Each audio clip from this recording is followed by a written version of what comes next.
All right, good morning. Is everybody ready for us to chat with you? I'm Quentin Lucas, the mayor of Kansas City. I am joined by two outstanding leaders in our community, our Jackson County prosecutor, Melissa Johnson, who you'll hear from next, who is just about 1 year into the job, just about a day short of that. And then our police chief, Stacey Graves, who's a little bit longer into the job, but has made outstanding changes in our community. The first thing that we will note today is the fact that we are fighting crime in Kansas City and we are seeing outstanding success. This year in Kansas City, we are pleased to report that as of today, New Year's Eve, our homicide number is down almost 5%. Non-fatal shootings are down more than 30%. And crimes against persons in all categories are down 18%.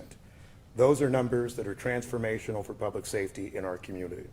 This is, in many ways, a new day in Kansas City. And while we certainly work hard to make sure that all those numbers go down to zero, a lot of the work that we have done in recent years is seeing great progress and success. The Save KC campaign, Standing Against Violence, where we look at focused deterrence principles, working with our police department, our prosecutor's office, lots of folks in our community and organizations, is making sure that we get in front of those who are most likely to offend and who are most likely to be victims, to make sure that we stop the cycle of retaliatory violence. We have seen an increase in hiring in the Kansas City Police Department. And thank you, Chief Graves, for working with City Council and the City of Kansas City to make sure that we are doing what people have been asking for years, making sure we get more officers on the streets in every patrol division of Kansas City. As we prepare for our next budget year, we look forward to more progress there as well. And in the city, and I thank my colleague, Lace Klein, the Director of Public Safety at City Hall, and so many others who are working to make sure, whether it's going after repeat nuisance violators, making sure that we're following and enforcing on what seem to be simple ordinance violations, make sure that we're addressing issues like domestic violence in Kansas City, that we're doing the work necessary to make sure that we are changing the face of public safety in Kansas City each and every day. Two more initiatives, and I'll get out of the way for you. The first, last year, or I guess this year actually, we hosted a domestic violence roundtable where we worked with organizations in Kansas City that are breaking that cycle of domestic violence that has brought more harm to our community. If you look at our homicide tracker, if you look at our violence trends, we have seen very real declines in homicides, particularly in our east side patrol divisions, East, Metro, and Central.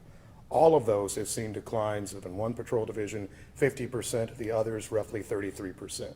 However, we have seen increases in our outlying patrol divisions, including in South Patrol and in the Northland section of Kansas City. Much of that relates to domestic violence incidents, and we will be hosting another domestic violence task force.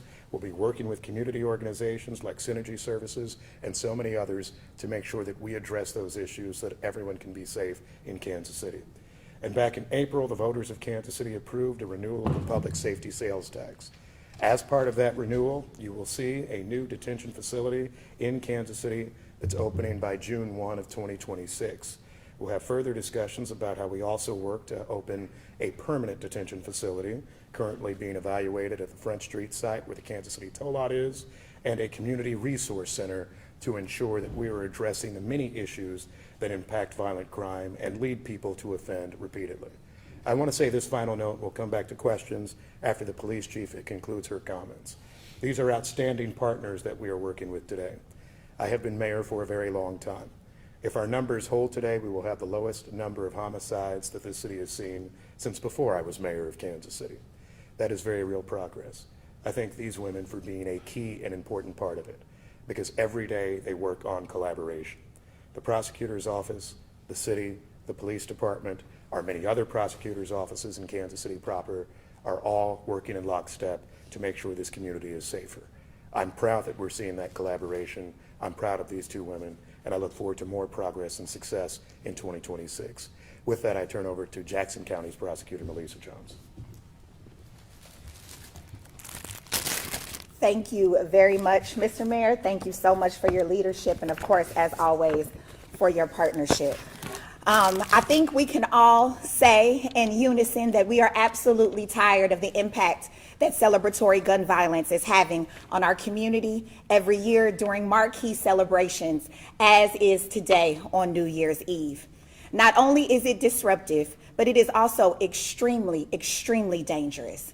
I just read a news article this morning in USA Today that cites over 32% of celebratory gunfire incidents can lead to death. And we deserve to have a Jackson County where we can celebrate New Year's, Chiefs wins, etc., without fear of bullets falling deadly at a rate of speed. Celebratory gunfire is not a harmless way to celebrate. It is now a serious crime with serious consequences. When you fire a bullet into the air, you don't get to choose where it lands. You don't get to choose who it hits. You don't get to choose who it affects. Sometimes it lands and it can kill individuals, as we have seen in our community already with the unfortunate passing of young Blair, who Blair's Law is named after. As Mayor Lucas explained earlier, celebratory gunfire and reckless discharge of a firearm is illegal under Blair's Law, which was passed in August of 2024. And since then, in 2025 especially, my office has charged 38 cases under this new piece of legislation, which I believe is the most of any other prosecutor's office in the entire state of Missouri. Consequences for this conduct: the first offense, up to 1 year in jail or $2,000 in fines. For the second offense, potentially 4 years in prison or even higher fines. And then the third or more offense, up to 7 years in prison and even more fines. And if someone is killed or injured, those consequences obviously become much more severe. Now, believe me, we understand the Second Amendment and the concern and need to protect yourself, but please seek proper training. Learn responsible gun ownership and access the many resources that we have in our community, and some of them are even represented here. Many thanks to Grandparents for Gun Safety for bringing us a couple of their gun locks. They have these accessible to the entire community, and KCPD also has gun locks accessible for your use. We cannot complain about the harm that guns cause in our community if we are not willing to be good stewards and owners of these potentially deadly weapons. But if you choose to fire a weapon recklessly into the air, know that we are watching and we are beyond prepared to hold you accountable. If you have gotten away with it before, those days are over, and we have Blair's Law to thank for that. We are also begging and pleading to the community to call 911 every single time you hear the sound of celebratory gunfire. Make sure your Ring doorbell cameras are operating and well functioning, because those can be key pieces of evidence to enable us to hold individuals accountable. And as we close out 2025, as the mayor mentioned, it is also the conclusion of my first year in office. And needless to say, it has been the most taxing but yet rewarding year of my life. And I want to quickly cite some more of the progress that we have seen and honestly highlight the robust work that lies ahead. This year, our office has achieved a charging rate of more than 70% and a conviction rate of 70%, with some months reaching as high as nearly 80%. And while charging rates are obviously important to look at, what matters most is that we are holding the right individuals accountable and securing real justice for victims. Our conviction rates in specific crime areas are extremely impressive. For homicides, we are nearly at 90%. For assaults, we are at 80%. For stolen vehicles, we are above 70%. And this is exactly what dedication and collaboration with law enforcement looks like. I also want to note that law enforcement referrals to my office of cases for consideration of charging have also increased in every single category this year. And that would not happen without the true, genuine, and productive partnership between my office and the Kansas City Police Department and all of the policing agencies in Jackson County. And so to every chief of police, including Chief Graves, thank you. Thank you for your support. Thank you for lending me your ear. Thank you for being willing to try new things, because that is exactly why we are where we are today. But we still have a lot of work to do. Domestic violence continues to be a huge concern and marquee of my administration, especially domestic violence-related homicides. But we are responding aggressively. Since I directed law enforcement agencies and municipal prosecutors to send more domestic violence cases to our office for charging, both referrals and charging rates for domestic assault and other domestic violence have been up. Our charging rate for domestic assaults increased by 30% from 2024. I am also so proud of the work that we have accomplished with Save KC. I was telling Chief and the mayor yesterday, I was out in the community and I went to the gas station and I heard off in the distance, Miss Johnson, good to see you. I looked at him and he asked me if I remembered who he was. Unfortunately, I didn't. I have the occasion of meeting quite a few people. But he reminded me that he attended our last Save KC call-in. And he is now in the process of receiving his CDL license. He is back living and in partnership with the mother of his child and leaning more into his responsibilities as a father. And I could not have been more prouder to close out my year with that interaction. And we will continue to put our resources and our effort behind Save KC to continue to see measurable decreases in violent crime amongst groups and gang-oriented activity. So as we walk into 2026, we will continue this work until every individual, every child, and every family feels safe in Jackson County. We are making real progress, but today, again, we beg you, leave your guns at home. Make sure that they are safe, make sure that they are secure, so we can all usher in this new year in a celebratory fashion. And with that, I will hand things over to Chief Stacey Graves. Thank you, Mr. Mayor, Prosecutor Johnson. I appreciate the mentioning of all the progress that we've all made together this year. And the beginning of a new year is celebrated all over the world, right? A new year brings new beginnings, a fresh start, and a hope for a better time.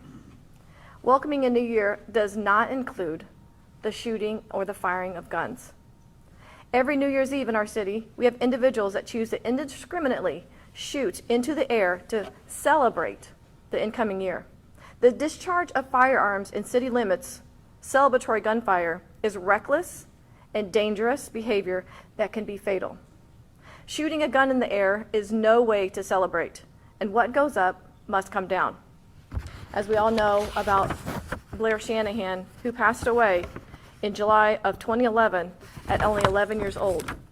And over a year ago, Blair's Law was signed into law in 2024 to further enhance and prohibit those who choose to fire firearms into the air, as described by Prosecutor Johnson. After being signed into law, the Kansas City, Missouri Police Department has investigated numerous cases for Blair's Law violations involving individuals who indiscriminately fired into the air in our city that have been charged in both Jackson County and Clay County, as mentioned by Prosecutor Johnson. Our officers patrol our city every day to keep people safe from those who choose to harm others, specifically individuals who choose to discharge firearms in our city.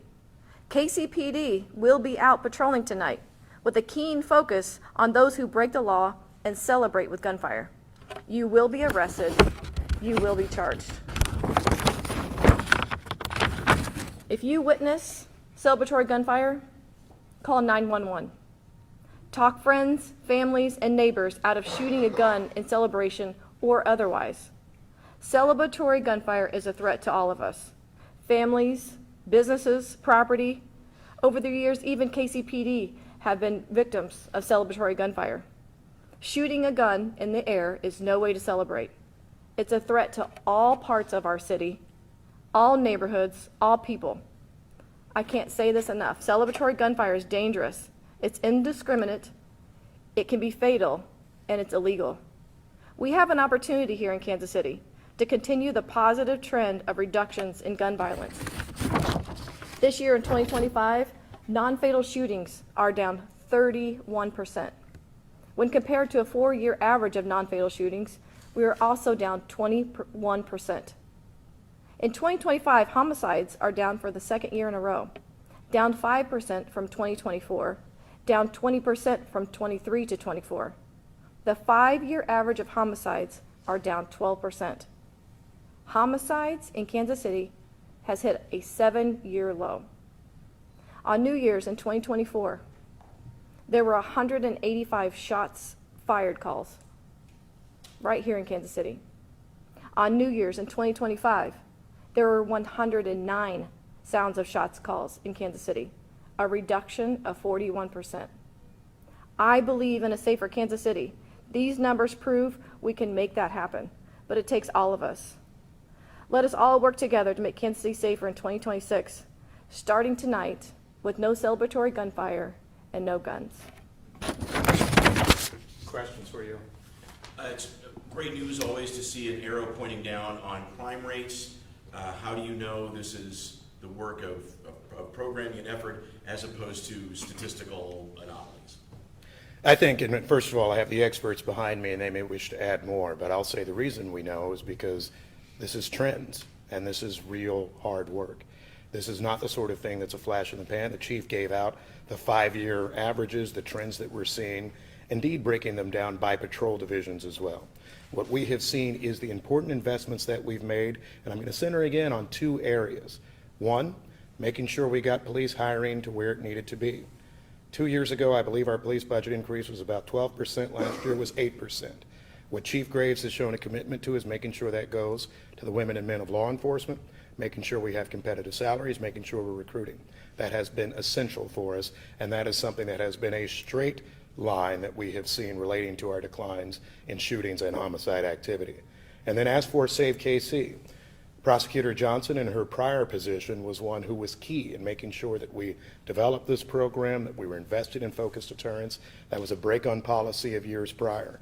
What we have seen repeatedly, and indeed in the early years and months of that, people were saying, we don't know if this is working as fast as it needs to. We have seen that ongoing trend. We continue to do these measurements, and that is why we believe this is more of a trend line. But we will say this, right? The reason we do this press conference, the reason we talk about celebratory gunfire, is that we have to keep doing the work. These are not trends that aren't done without the work of very hardworking assistant prosecutors, rank and file patrol officers, great city staff like Ms. Klein and others, health inspectors, so many other folks along the way, and importantly, our neighborhood leaders, community organizations, gun safety advocates, and beyond. And so we think that it is that collaboration that's leading to a trend, and we expect that to continue, but we'll make sure we do the work, that we fund the work, that we stay committed to. Tell me more about this domestic violence task force that you said is going to be meeting in 2026. What is the goals there, and what should we expect? You know, this started from a few different sources, and I think the prosecutor already noted one key effort, that we see that in certain areas we're seeing positive trends in shootings and homicides. Unfortunately, in domestic and interpersonal relationships, we've seen a troubling trend. Earlier this year, and certainly last year, we heard more folks who were sharing concerns with the fact that we need to work collaboratively across organizations. We have a number of outstanding groups that work in intimate partner violence, who are working in prevention, who are making sure folks can get things like orders of protection, making sure that they're contacting law enforcement in all of our counties. This is important for us to say, how do we share and pool those resources? So we had a meeting not that long ago, frankly, in terms of the groups telling us, where do we need more funding? Where do we need more advocacy? Just like Prosecutor Johnson noted, what types of charges should be coming to her office for felony charges in more cases rather than municipal ordinance violations, which still do a lot of the work in terms of domestic violence in our community, and something that I've heard from the chief and the department a lot. How do we make sure that we hold offenders accountable? And in many cases, that involves enforcement and incarceration.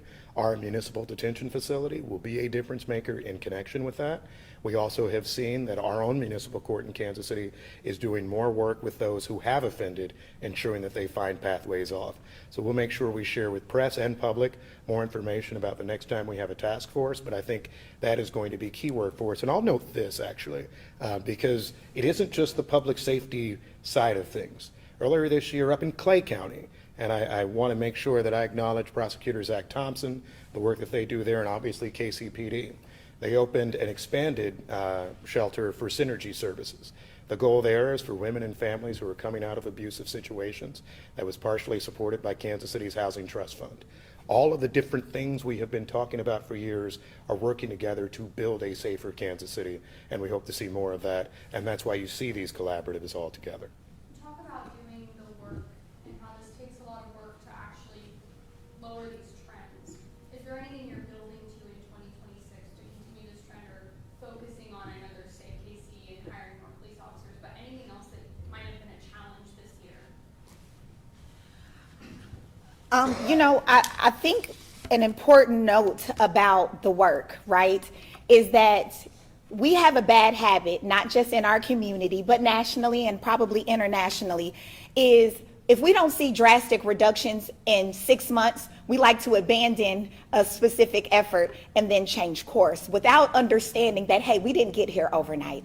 And so unfortunately, sustainable change is not going to happen overnight. And so what we have planned for 2026 is to continue to lean in, continue to allocate resources. And one thing that I am just so encouraged by from this partnership is that we are conducting ourselves and conducting our various offices in a way that understands police can't do it alone.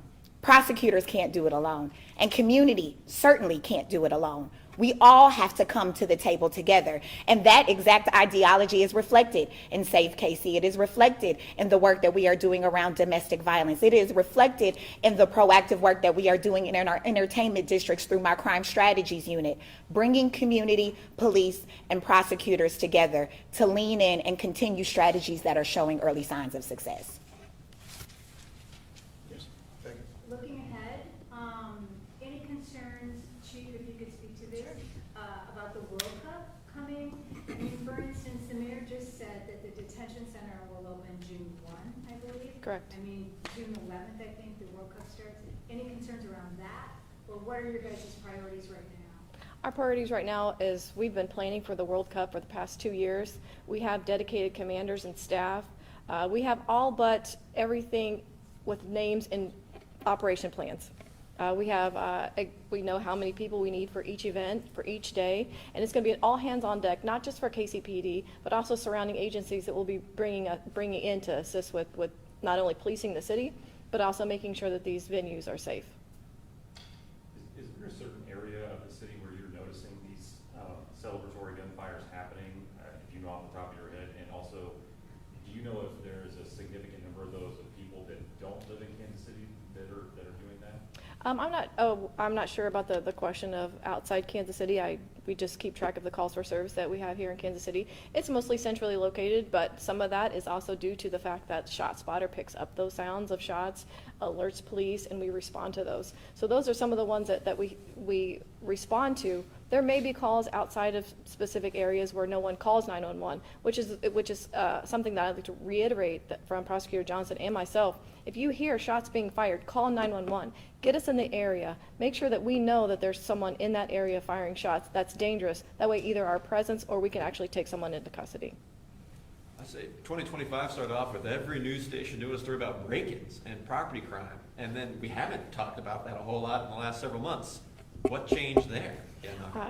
We've stepped up patrols. We've been responding to community complaints, and we've been working on the perception of safety. We can say all day that we have reductions in crimes, but if people don't feel safe, so we are making sure that our officers, our commanders are out there holding their own crime meetings, interacting with the community, and also sharing some of those crime prevention tips and holding people accountable. Just as one of those property crimes, our stolen autos, I believe, are down 32%, Jake? Our stolen autos alone are down 32%. And that's not, we have burglaries that are down, we have property damages. There's a lot of property crimes that we've made a lot of headway in. And I have to give some credit to Prosecutor Johnson, who's also focused on property crimes with prosecution. Yeah, she's embedded prosecutors within the police force, right? Yes. Started a new unit, the crime strategies unit, that now has a team of attorneys assigned to go out in the community and work directly with community to figure out who the high impact offenders are. That is a term that we have created that really focuses on the small percentage of people causing the majority of the issues. And in addition to that, assigning prosecutors to every patrol division at KCPD, as well as all of the violent crime squads, assault, robbery, etc., to make sure that real-time collaboration is codified in our approach. Chief, There's so many victims' families that are still suffering from these homicides this year. What can you tell them? They're wanting that closure, and they might not have that right now. So what should they know? Yes, so even still we talk about a reduction in homicides. Each one of those homicide numbers, there's a person behind that number, there's a family behind that number, and our homicide detectives really work day and night, work really closely with the prosecutor's office. In fact, we were in conversations yesterday about a couple cases getting filed that did. Just don't, we're not giving up on you, don't give up on us. Sometimes those cases take a lot to put together for a successful prosecution, and that's what we want. We want to hold offenders accountable, specifically those who are taking lives by violence in Kansas City. If I could mention one other thing about some of the property crimes and the other, the perception of safety, there's been a great partnership between KCPD and the city that continues to develop over the years. It started when Prosecutor Johnson was in the Director of Public Safety. Now it's Lace Klein. We've been working a lot with within nuisance businesses, a multidisciplinary task force, where we're focusing on some of those contributing factors that result in crime or disorder in our city to make sure that that not only are we living in a healthier city, but we're holding people accountable and keeping people to task of their contribution to a safer city. Chief, you mentioned that officers tonight will be paying particular attention to celebratory gunfire and making arrests. But is that something that will continue? Because this is, you know, we focus on the worst nights of the year where we have so much, but it's an ongoing thing. And so will this be something that the police department will continue to focus on and to be arresting people for violations of Blair's Law? Yes. In fact, some of the numbers that Prosecutor Johnson mentioned were cases that came out of Kansas City where we, throughout the year, not just July 4th and not just the New Year's, that we focused on and got someone into custody, arrested, and submitted charges for successful prosecution on those who violated the Blair's Law. That happens every day in Kansas City with the Kansas City, Missouri Police Department. But today, we anticipate people celebrating with gunfire. Therefore, we're making sure that we are even more keenly focused on that issue. But it will be a continual focus. 100%. May I add one other thing, Chief? And this is just a general wrap. Many of you have been at this year-end press conference and the 4th of July press conference with me for going on 6.5 years now. And I'll say this, knowing the mayors and leaders of almost every major American city. We have one of the best police chiefs in America. We have, for an urban county, one of the finest prosecutors that we have in America. There are times, and some may say, well, aren't national trends in a certain direction? There have been times when Kansas City is not consistent with them, where our homicide numbers, our other violent crimes against persons numbers did not go with national trends, and in some ways had a negative comparison to them.